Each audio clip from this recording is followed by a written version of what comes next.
آسفة لكل بنت سودانية، وآسفة لكل ولد سوداني، وحقكم علي، حقكم على راسي.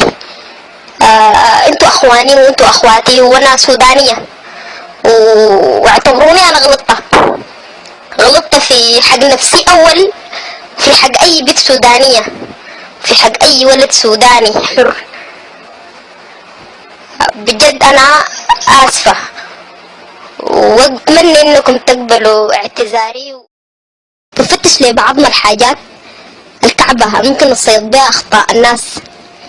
الحسد والقل والحقد الجوانا تجاه الناس بيخلينا نبشع بيهم ونشهر بيهم، زي ما بيحصل في الفيديوهات بتاعت الرئيس والونسات وكل تسجيلات الصوت اللي بتطلع من ناس بيكونوا للأسف الشديد قريبين لك، أقرب الناس لك. ممكن تكون أختك، بنت خالتك، أو أخوك في البيت هو بسجل من غير ما يشعر، يقوم كل الحاجات اللي حاصلة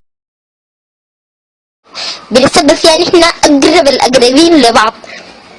وده اللي حصل معي أنا. بجد كلنا بشر، كلنا بنغلط، وإن شاء الله اللي حصل ده كله يبقى لي عظة بصورة كويسة، وإن شاء الله يا رب العالمين تسمعوا مني تاني وتسمعوا عني الحاجات الكويسة والحاجات اللي بتشرف السودان وبلد السودان وأخواتي السودانيات كل أهلي.